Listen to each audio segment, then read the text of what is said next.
mental health. So before we start, I'd like to ask everyone to be on mute unless you're speaking, and we will be recording. Okay. It's recording. I shall hand over to George. Okay. Thank you very much for being here and listening to me. So this is an overview of what I'm talking about today. When I give talks, I always start off by talking about the language I use around autism and why that's important. So I don't know if anyone here came to my previous talk on autistic parenting. If you did, I'm sorry, you're going to have to listen to that bit again. I think it bears repeating though. The bulk of the talk is really about how autistic mental health works. And when I say autistic mental health, I don't mean things that I consider more organic conditions that might well occur also in autistic people, but I mean mental health that occurs as a result of being autistic, that's reactive to being autistic in a non-autistic world. And then I'm going to talk a little bit about what that leads to. I'm going to give you some statistics on what the research says about autistic mental health. And I'm going to talk a little bit at the end about what we can do to actually improve mental health for autistic adults. And as Paula said, I'm hoping to take some questions at the end. Do send it via chat to Paula or Paulette. If you just let them know if you have a question. And then what I'm trying to do here is I'm trying to condense what's usually an hour's talk into about 45, 50 minutes. But they're going to let me know when we've got 10 minutes left to go. And if there are questions, I'll try and take those then. So I'm going to start off telling you who I am. So I'm George, I'm autistic. I had a bit of an unusual route to getting an autism diagnosis in that I was actually doing a degree in autism studies when the penny dropped and I realised I was autistic. So I was about a year into a degree. And I read a lot about autism, you know, I was getting good marks on my essays. I knew a lot more than the average person. I became interested to do a degree in autism because I've been working with adults with learning disabilities. And so when that happened, it was a tiny detail in an autistic autobiography that kind of blew my mind. And I thought, wow, that's just like me. That's really just like me. And at the moment I considered, well, hang on, could I be actually autistic myself? Everything, just my whole life basically fell into place. Up until that point, I just thought I was really good at empathizing with autistic people because I've always had bad mental health. Turns out, actually, I'm good at empathizing with autistic people, and that's probably why I have bad mental health. So I did a degree in autism studies. Since then, I've been doing a master's also in autism studies, which I'm thankfully coming to the end of now.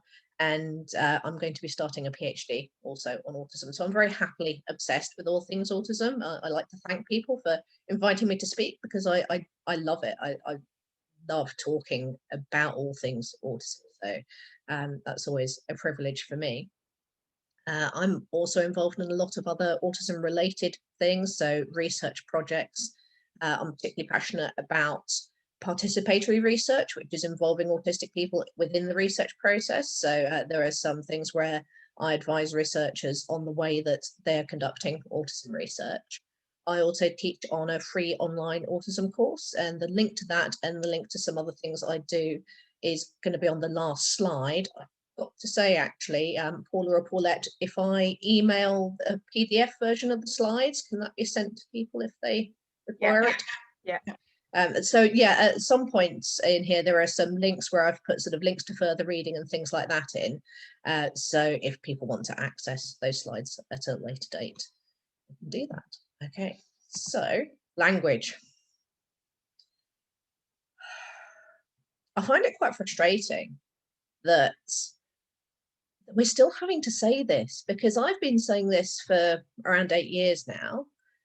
As you can see from the quote there from Jim Sinclair, autistic people have been saying this for 30 years now, but it still needs saying. And I know many of the professionals will have been taught that it's more respectful to say a person with autism, to put the person first,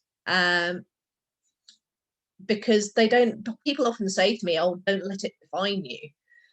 But being autistic completely defines me. It's not something that I can experience the world in any other way. I like to joke, if you cut through my arm, you'll see autistic written through it like a stick of rock. It's completely pervasive. It dominates every experience that I've ever had. And so you wouldn't say to someone, oh, don't let motherhood define you. I'm a mother. Did I mention that? Did I forget to say that when I was telling you who I was? I'm also ADHD. So this talk could go anywhere. Who knows where we could end up? This is why I have the slides to keep me on track. It's really for my benefit rather than yours. But yes, I'm also a mother of a 7 and a 3-year-old, and my oldest is also autistic and ADHD. So you wouldn't say to someone, oh, don't let motherhood define you. Motherhood defines me. Motherhood has changed me. It's intrinsic to my identity, to who I am. I am quite comfortable expressing that I am a mother. But motherhood does not define me as much as being autistic defines me, because there are aspects of my life that motherhood doesn't impact on. There are times when I'm working or doing other things where being a mother makes no difference, but there is nothing I do that is not autistic. And so we can't separate the autism from the person. There isn't a person behind the autism. A non-autistic person kind of overshadowed by that. So yeah, please, there is also research which shows that autistic people prefer to be called autistic people. So please say autistic people. That is quite important to many of us. I don't tend to use the term Asperger's. I don't find it particularly helpful, and it's falling out of usage now. Some people do identify with that label, and that's obviously fine if people feel that's useful for them, but it's not a term I tend to use. Neurodiversity, this is a bit of a bugbear because this is something that people consistently get wrong. People try and tell me I'm neurodiverse. One person cannot be neurodiverse. So there's a link there to further reading which explains it far better. But for something to be neurodiverse, you need more than one neurotype. You need a neurotypical person and an autistic person, or an autistic person and an ADHDer, but you can't have one person being neurodiverse. One person is neurodivergent. They diverge from the typical. So most people are neurotypical. If you have neurotypical people and people who are neurodivergent in one group and you're referring to that group, then that group is neurodiverse. But it's a mistake that people make very often. And autistic people like things to be accurate. We don't like people making mistakes like that. So again, we appreciate it if that could be used accurately. So that brings me to functioning labels. I'm hoping you know what I mean by functioning labels, when people sometimes refer to autistic people as high functioning or low functioning. I like to think of myself as an extra spicy autistic. Functioning labels aren't useful because there are no clear divides between someone who is considered high or low functioning, and most autistic people will have different areas of strength and weaknesses, which is known as the spiky profile. But that spiky profile tends to involve huge strengths and huge weaknesses. And this is what confuses people, because people judge us on what they see, or they take us at face value. And so someone might see me giving a talk like this today and assume I'm high functioning and therefore able to make a phone call. They might not understand that because my mental health has been worse in the last few weeks, actually it took me 2 weeks of my car making a horrible noise to build up the courage to go to the garage, who are really, really lovely and really fantastic people, just to go to the garage and go, hey, could you look at my car? It took me 2 weeks to build up the nerve to overcome my anxiety to go and have that social interaction. And the same applies when we talk about people who are considered low functioning. People then have expectations based on where they see that person's ability and start thinking, oh, well, there's no point in trying to talk to them. There's no point in trying to teach them. There's no point because, oh, well, they're never going to learn. And so it's all about people's expectations, which are based on sort of one area. But for autistic people, having those expectations is a bit like saying, oh, well, if someone's good at tennis, they must be good at cooking. Because they think that for most people, skills are much more sort of evenly balanced. That brings me to the idea of the autism spectrum. Sometimes the spectrum is used as a sort of, I think it's seen as a slightly more politically correct term when talking about autistic people. The problem is the term spectrum is often misunderstood. People see it as a continuum where you have people who are severely autistic at one end and people who are just a tiny bit autistic at the other end. They're almost normal. And it's just not a line. It's much more like the color spectrum. If you can imagine a color wheel, it's not linear. And I often use a cake analogy to explain this. So when you're baking a cake, you have certain core ingredients that you mix them together in the right way, you end up with cake if you do it right. I'm not much of a baker. And it's the same for an autism diagnosis. You need certain core aspects of being autistic, and if they're combined in that way, you end up with an autism diagnosis. You can have lots of different types of cake and still have those core ingredients. So you can have something as different as, I don't know, a Battenberg and a Victoria sponge. What you can't say is that a Battenberg is more cakey than a Victoria sponge, because cakiness isn't something that you can measure. A bigger cake isn't necessarily more cakey than a smaller cake. But what you can look at is those individual components. So you could say that this cake has more sugar than that cake and therefore it's sweeter. Or you can look at other things that have been added and go, okay, well, this has marzipan in, whereas that one doesn't. And that might relate to the way autistic people have co-occurring conditions, which is something I'm going to come on to talk about. So the way autistic people have those combination of things can look really different. And that's what is meant by different points on the spectrum. Autistic people can look hugely different from each other, but they still have a lot in common. A cake is still a cake. What happens is when people understand it as a continuum, they say things like, oh, well, we're all on the spectrum somewhere. And that's kind of like saying, well, I've made an omelette, and because an omelette has eggs in, an omelette is a little bit cake. And I hope that highlights how absurd this is. It's also sometimes compared to being a little bit pregnant. If someone's got a backache, then clearly they're a little bit pregnant, because that's a symptom of pregnancy. Yeah, this is just the language that autistic people prefer, and it helps our mental health if people actually respect that. I will say that I'm hedging my bets. It sounds like I'm hedging my bets in the language I use. I'll say autistic people tend to, an autistic person might, because there are no hard and fast rules about autistic people. As soon as you start saying, well, all autistic people do this thing, I guarantee you by magic an autistic person who doesn't do that thing will appear, just to prove you wrong. So that's why I'm using that sort of language.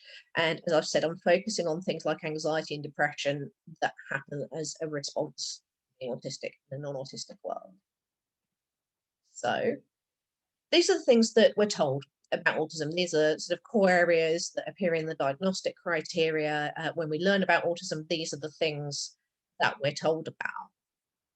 But for most autistic people, there are other things happening as well. I very rarely come across autistic people who don't have other conditions going on. So I'm going to talk very quickly about some of those. So epilepsy is particularly common, ADHD. I've seen some people reckon about 80% of autistic people are also ADHD, and there's huge overlap between autism and ADHD. If you want to go back to the cake analogy for a moment, you could say that ADHDers are a bit like biscuits. They share many of those core ingredients as cake. And some people are essentially Jaffa cakes. Lots of autistic people have learning disabilities, but the proportion of that is changing as the research goes on, because more and more people without learning disabilities are now being diagnosed and identified. So you've got lots of parents that get diagnosed after their kids are, lots of older adults who are sort of, lots of women where clinicians are now slowly getting better at recognizing how autistic people might present. And so while it used to be thought that learning disabled people made up about 2/3 of the autistic population, that's now, some studies show, down to about 1/3, and I expect that proportion is likely to continue to change. Tourette's is particularly common, and food intolerances, digestive system disorders. And this is something where sometimes you see cures touted for autism, where people go, oh, well, if you have this diet, this has cured somebody's autistic son. And they try and sell you things like having a dairy-free diet, or camel milk was actually proposed as a cure for autism. That is, people have actually researched the benefits of camel milk for autism. But what often happens, and what happens with a lot of these co-occurring conditions, is they cause distress. And so I think that studies where you have other things that are potentially in the mix, like a food intolerance. We know that autistic people appear more autistic at times of distress. A lot of autistic behaviors are often trauma responses. And so what happens in this research is that you take these autistic kids, you don't test them to see if they've got food intolerances, you take the dairy out of their diet and, oh my God, they look less autistic. But they're not less autistic, it is that they're no longer in that discomfort because of the food intolerance. And you see that a number of times where you have different things which are causing pain or discomfort of some sort. You reduce that discomfort, the people appear less autistic. What we see, the way autistic people are perceived, is often in the way that we express distress. Is what I think of as all the disses. Those are very common in autistic people. Sleep disorders, if I make less sense today than you would expect, it's because my daughter woke up at 1 a.m. and wouldn't go back to sleep this morning. So I'm very familiar with the sleep disorders right now. Anxiety, very much what we're here talking about today. OCD is very common. I see a lot of autistic people who also have OCD diagnoses. Gender dysphoria I've put in there because that is more of a clinical condition, and I didn't want to put gender identity differences as something, you know, as grouped with all these other sort of more medical conditions. But the proportion of autistic people who identify as genders that are not male or female, or they're assigned gender at birth, is ridiculously high. So I just carried out some research for my master's where I had 382 participants, and 37% of them were not male or female, which is a staggeringly high number. And there are reasons for why I had that many doing my research. But when I'm giving this talk to parents of autistic kids, I've always tried to point out that, I don't know, if I've got something like 30 parents of autistic kids in the room, at least one of those kids is likely to be trans or non-binary or some other flavor of gender identity. And if people aren't able to accept that, able to support those kids, then the impact, I'm going to talk about the impact of mental health on trans people a little bit later. So that is something that I like people to take note of. Depression, again, very much why we're here today. Eating disorders is extremely common. I'm going to give you some stats on that as well. I don't know if you'll have come across Ehlers-Danlos and hypermobility conditions. Lots of autistic people have bendy joints, and there is now some research showing that this is connected. We have more EDS and so on than the non-autistic people do, despite what the rheumatologist I saw said there was no connection whatsoever. It was all in my head. I was making it up. And PTSD is something that is increasingly common, and something that, in fact, just that is, yes, that has. I'm seeing an increasing number of autistic people getting PTSD diagnoses, and that's an area of research that is starting to really sort of get some, the analogy I want is it's starting to really sort of gather momentum. I think research in that area, I think that's going to throw up some interesting aspects, because as I said, I think a lot of the things we see as being autistic behaviors are often caused by distress rather than being autistic. So I'm going to talk about some of the more core autistic things, but always bearing in mind that often those co-occurring conditions are in the mix for autistic people. So of those things I just listed, wait on a second, I have 8 of those, and that's not an unusually high number for many autistic people. So the way I work, I'm going to give you some examples of what happens for me in terms of these different areas related to being autistic. So social communication, all of these things around social communication, they used to have it as separate areas where they had sort of autistic people who are bad at social stuff and they're bad at communication, until they realized that actually you can't really have social things without communication. So for some autistic people, applying social rules might be on a level where it's something like my friend's son who is autistic and has learning disabilities, he does things like, if he needs a pee in the middle of a shop, he will do it in the middle of the aisle.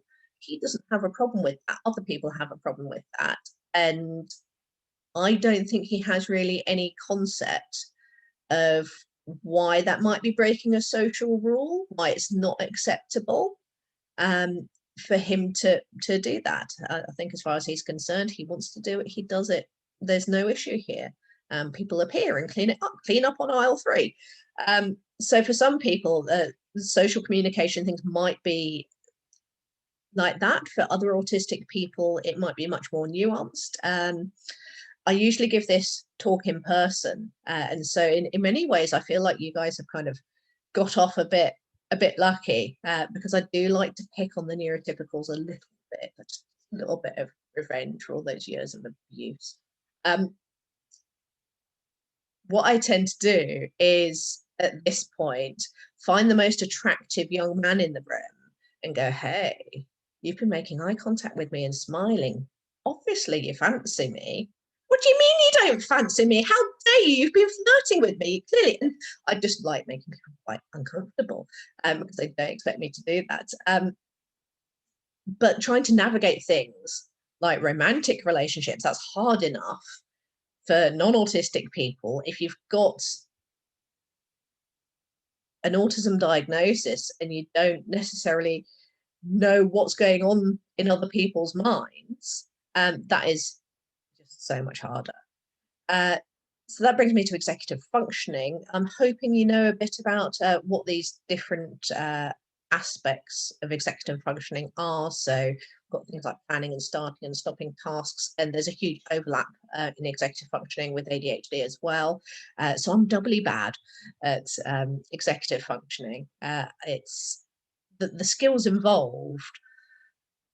Things like, if I'm trying to get up, if I notice, there's a sensory aspect of it, if I notice that I'm thirsty and I need to get up and I want to get up and get myself a drink, there are all these barriers because I know that it's hard for me to stop a task, and it's equally hard for me to then return to a task. So for me to stop work and go and get myself a drink, it's actually a huge upheaval. There's actually, I should have put a link to it here. There's a great cartoon by Erin Human called Tendril Theory, which explains really graphically why stopping and starting tasks is so hard for autistic people. So that brings me to sensory differences, and sensory differences are not necessary for the diagnostic criteria. They're mentioned within the diagnostic criteria, and sensory differences are there for almost all autistic people, but it's not necessary to have them in order to get an autism diagnosis. What people don't appreciate when it comes, I think a lot of people, even with a really basic awareness of what autism is, will kind of have those stereotypes of maybe an autistic kid wearing ear defenders or something, being sensitive to noise.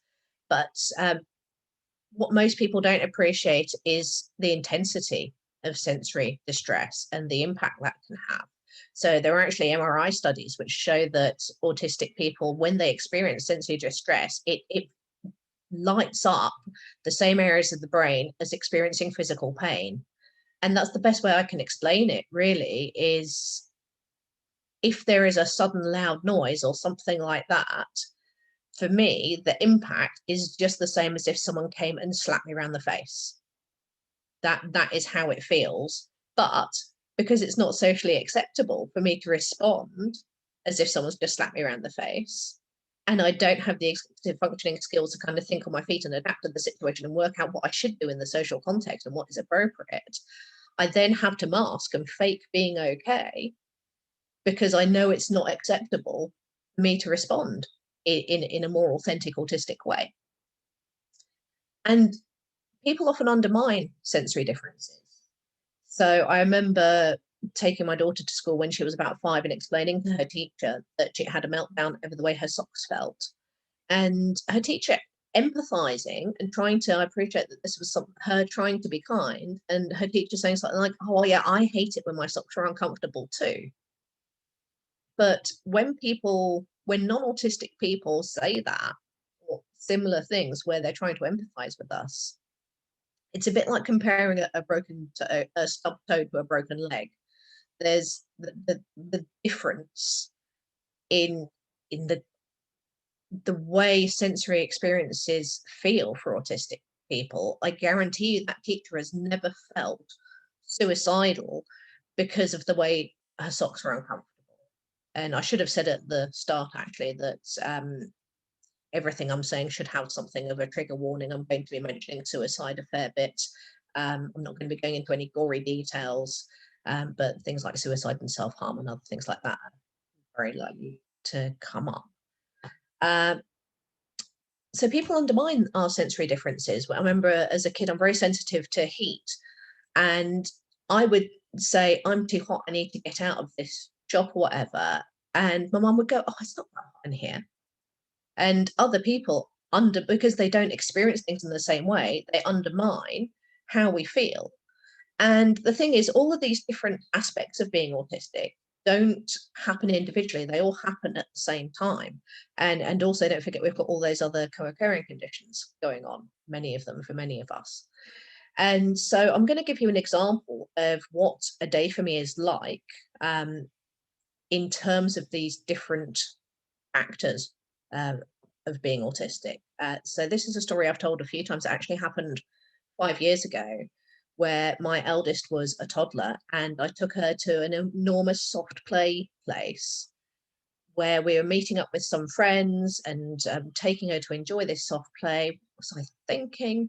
And yeah, it was a day out. And so firstly, I had to get to this place because I'd never been there before. So that creates anxiety because I needed to plan it. I'm less okay with things that I haven't sort of seen and been to before. And so things like just knowing where to park and how to sort of, find my friends. We then went for lunch. So that involved social communication. It involved the executive functioning because I had to make decisions. Choice anxiety is often a big issue for autistic people. So I had to make decisions about what I was going to eat, what my daughter was going to eat. I had to think through things like, if I give her the baked bean, she's going to smear that in her hair. If we sit at this table rather than that table, then there's a chance she might chuck food at that person and then they'll be angry with me. All these things, all the catastrophizing, the overthinking that I have to do just to get through a situation like having a meal in a restaurant with friends. And the social communication aspects as well. So when the waiter says to me, oh, I'm sorry, we haven't got what you want to order, you need to choose something else, I need to have that second choice in place. Because if I then kind of get sort of stuck in the headlights and frozen and anxious and don't know how to make that decision, I could end up choosing something completely random that I then really don't want to eat. Or it creates, if I don't answer in real time, it creates this social pressure, and the longer you leave it, the more people judge you. And I'm aware of that. I know that if I don't perform as neurotypical for the most part, then people judge me for that. And it's not socially acceptable for me to go, hey, I'm not coping with this.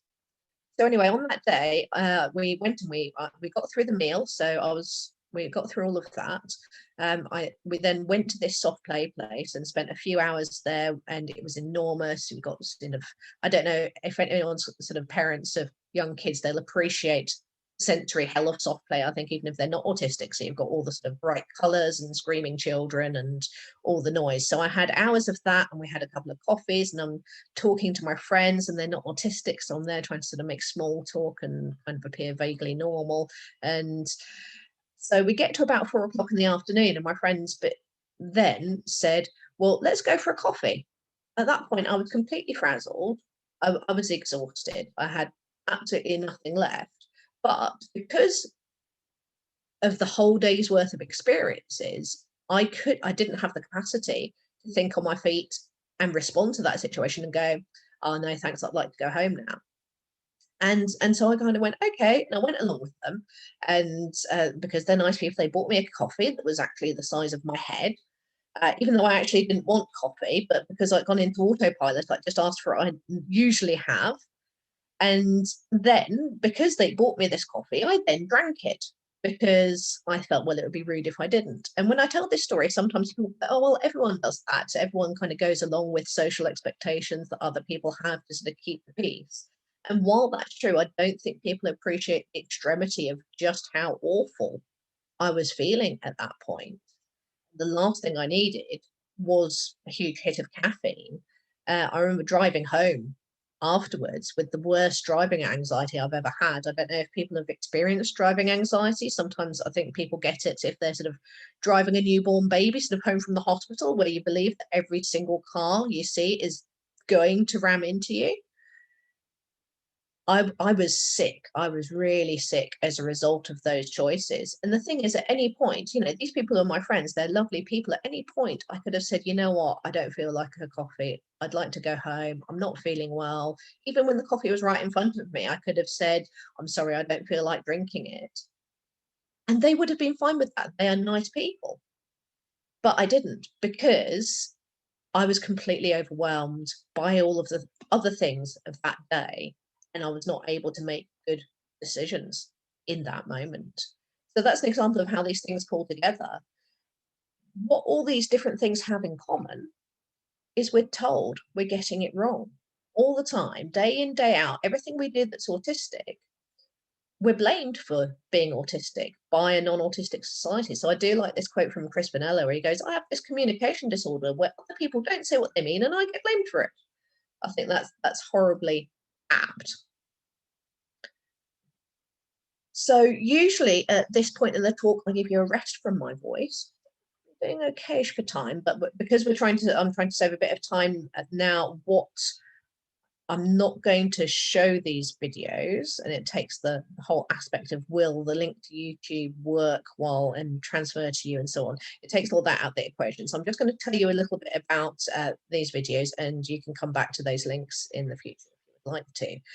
So the Joe Powell one is something that someone recommended to me when I first self-diagnosed, and it absolutely blew my mind because it was like being inside my head.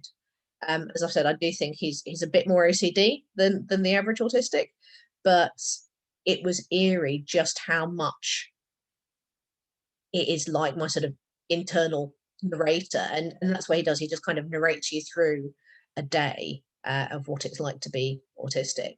The next video is an example of sensory differences, where it just shows how autistic people might experience sensory things, and there are loads of those on YouTube and so on these days.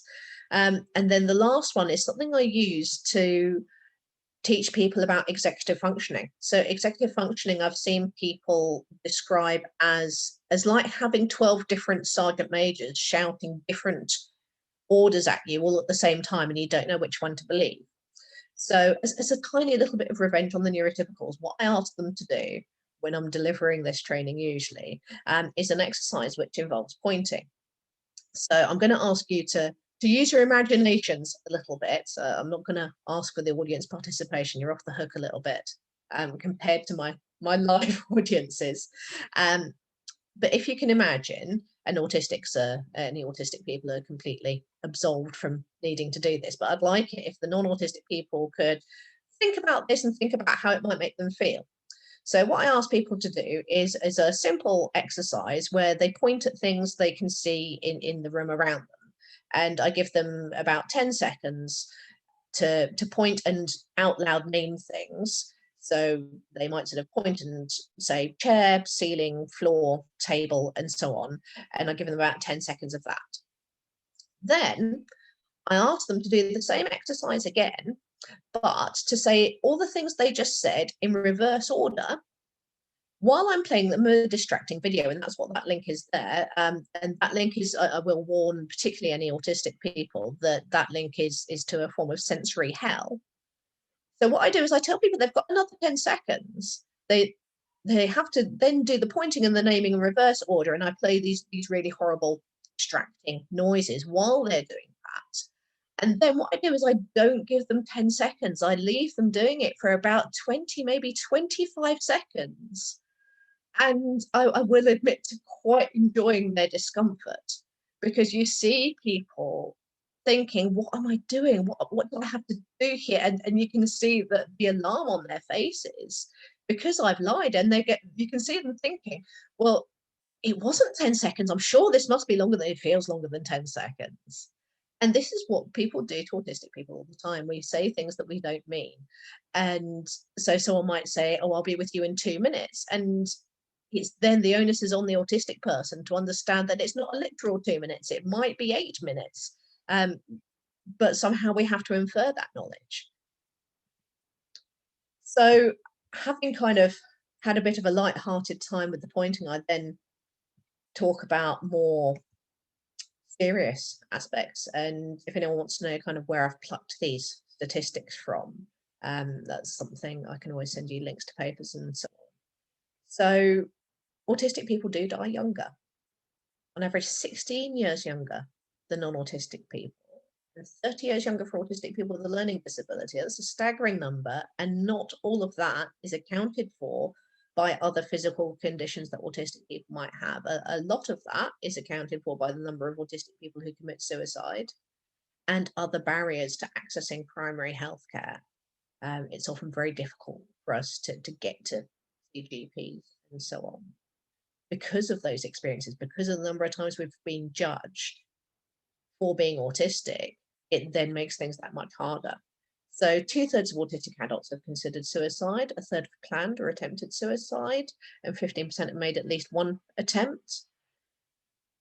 Autistic teenagers, I mean, we know it's a horrible time being a teenager anyway. I certainly wouldn't want to be that age again, but 28 times greater for autistic teenagers. The risk is 28 times greater than in non-autistic teenagers. That's a staggering number.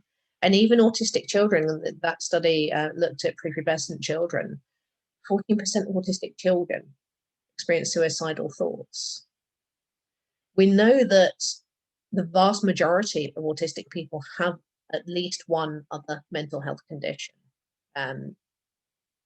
Again, in the research I just did, of the 382 participants I think I had about 15%, it was 15.7%, which didn't have any other physical or mental health condition. Most autistic people have other things going on. Coming back to trans people, and this is important because of the number of trans people within the autistic community. So 89% of young trans people have considered suicide, 27% have attempted, and 72% have self-harmed. If you look at those statistics and then overlap that with the ones I've just given you about autistic people, if you've got a young autistic trans person, it's almost guaranteed that they're going to be suicidal at some point. And why are trans people suicidal? Why do transgender people struggle with their mental health? Is it because they're trans?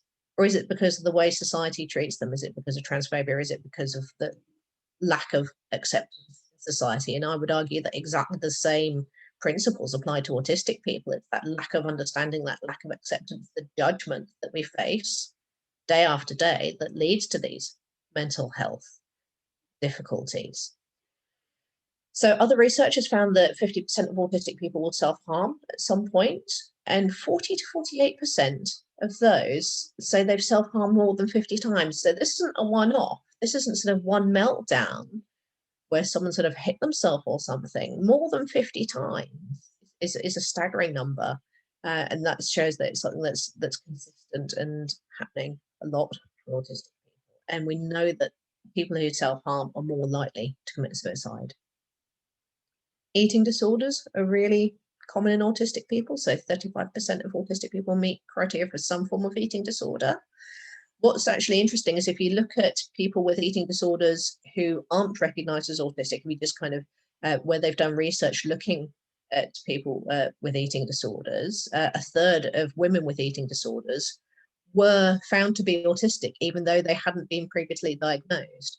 And so there's a ridiculous number of people out there with eating disorders where clinicians haven't realized that they're autistic, and so they're not receiving appropriate treatment.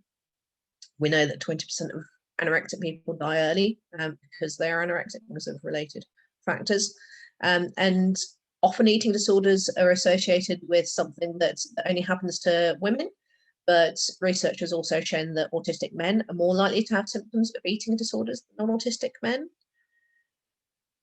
I'm hoping that from what I've said so far, it's self-explanatory why a significant number of autistic people have issues with drug and alcohol misuse. I know autistic people who feel they can only socialize when they're drunk.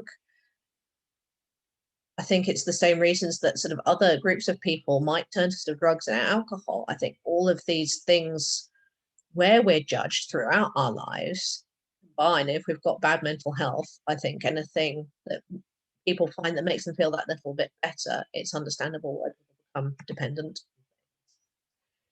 So when people express having poor mental health, they're often told to go and get help. We tell people all the time, oh, just, speak about it, tell someone.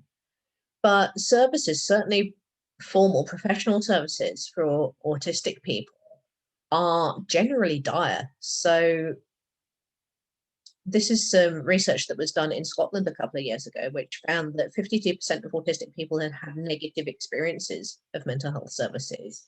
I'm actually surprised it's that low, because in my experience with my autistic friends and different people I talk to, I think most autistic people have had really negative experiences of mental health services. A quarter of us have been denied mental health services because we're autistic. And this is something that I see for autistic children quite frequently as well. People say things like, oh, well, you're autistic, you're bound to be anxious. We're not going to try and treat the anxiety because there's no point because you're autistic. Or they say things like, oh, well, you're too complex because you've got half a dozen of those coexisting conditions and people can't sort of pick that apart and they don't know how to treat us. 36% of people said practitioners had inadequate autism knowledge. Again, I'm surprised it's that low. I would say most practitioners are really quite ignorant when it comes to autism. I think certainly sort of the mental health professionals I've encountered, a lot of the time I felt like I've had to train them in how my brain works. There are some wonderful professionals out there. I don't want to be completely sort of professional bashing, but they are few and far between. And we see from this research that autistic people feel they weren't understood, listened to, or taken seriously by practitioners. And a lot of that relates to things like those social communication skills. I've met autistic people who have not been believed by the police when they've reported being raped because they're doing the wrong face. They don't look like someone who has had that sort of experience. They're not presenting in the way that the police expect them to, and then they're not believed. And the same happens, I see this far too often in terms of things like physical pain. If autistic people have sensory differences, they're experiencing pain in a different way, they're not doing the right pain face, and medical professionals don't believe them. And the consequences of this, I think, accounts for the much younger age of death. What's the phrase? I don't want to say mortality rate, but that we're dying younger. I think these things all contribute. So 40% of us believe there is nothing out there to help them. And I'm afraid for the most part, that's often true. I remember one of the first times I gave this talk some years ago now, I had a mother come up to me afterwards and in tears tell me how her son had thrown himself out a window. Her teenage son had thrown himself out of a window the previous day and broken his spine and was now lying in hospital. And she was desperate for help. She desperately wanted me to give her something, to signpost her to someone who could help her son. And I had nothing. There was absolutely nothing that I could do to help that mother. I'm hoping that in learning more about autistic mental health and getting more professionals to have more adequate autism in teaching people about things like this, that in future we won't have so many autistic teenagers throwing themselves out of windows.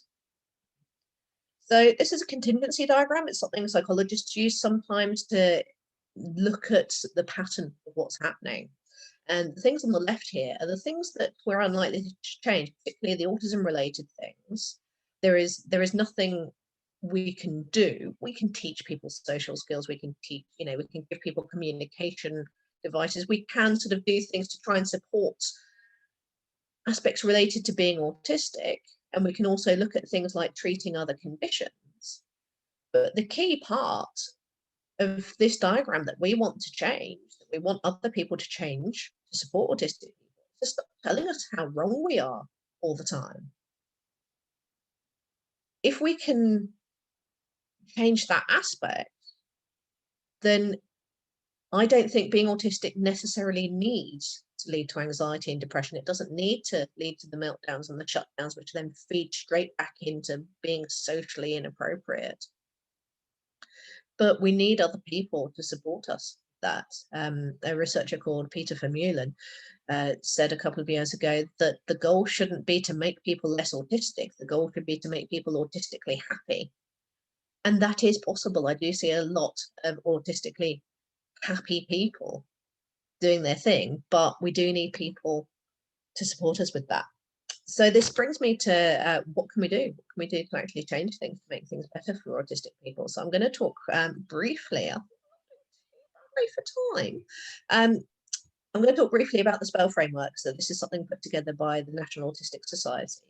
George, 10 minutes, and at the moment we've only got one question, and that's about data. Okay, so okay, so I'm just gonna I can probably okay. So the spell framework isn't an intervention, it's a way. I find it a useful rule of thumb. This is something that I often talk to teachers about and people like that if they're supporting autistic people. It's something I use myself as a way to kind of go through, okay, what are the things we should be considering here? So there's lots of ways we can increase structure. How many of you have noticed on my slides at the bottom there, it says slide 11 of 13, so you know that it's how far through I am, and that at some point you will escape me talking at you. You will be free to go because you've seen the structure of that, so you know what's going to happen. Positive expectations and approaches. I find it a bit depressing that we need to ask people to treat us decently. I think everybody wants those positive expectations and approaches. It ties right back into the sense of getting it wrong. If people have expectations of autistic people where they see us as defective, they see us as broken, then that is something we come to believe ourselves. If people say things like, if people have positive expectations rather than setting us up to fail, then we tend to do better. There's research which shows that if people believe in us, we tend to do better. Empathy is kind of ironic considering that many autistic people in the past have been considered to lack empathy. That's not always true. Many autistic people have an extreme amount of empathy to the point where it's so overwhelming. So we can look like we're not empathizing because we're too overwhelmed by what the feelings we're picking up from other people. We do need people, hopefully by sort of learning more about autism and listening to autistic people, we need people to have empathy with what's going on for us. And linking with low arousal is all about the sensory aspect. Sometimes when I'm training, what I ask people to do is take off their shoes. And again, I love the look of horror when I ask them to do this socially unexpected thing. I ask them to take off their shoes and put their shoes on the wrong feet. And ask them to sit through the training or the meeting or whatever we're doing with their shoes on the wrong feet and just notice how much of a distraction that is. And for some people, it's okay. For other people, it's really uncomfortable. But that sort of awareness of the sort of sensory input that we might be getting, I don't like the term low arousal because that is sometimes confused by people thinking that we don't want any arousal. I actually quite like a highly stimulating environment, but it's about pitching it the right way. And then the last thing on the spell framework is links, which is all about bringing in other people onto the team. So quite often I see particularly parents of autistic kids, particularly mothers, trying to go it alone, seeing any asking for help as a sign of failure, believing they should be able to cope on their own. Whereas I would argue that any autistic person, every autistic person needs a wide support network, needs more than one person to support them. I'm certainly only able to do the things I'm able to do because I have a great team of people, and it would not be possible for me to do the things I do if I only depended on one person. I just don't think that's possible. So some other things just to consider, so that we can try and counteract what's happening in this meme. I don't think I mentioned how much I like memes, but that might have come across. So predictability is a key thing.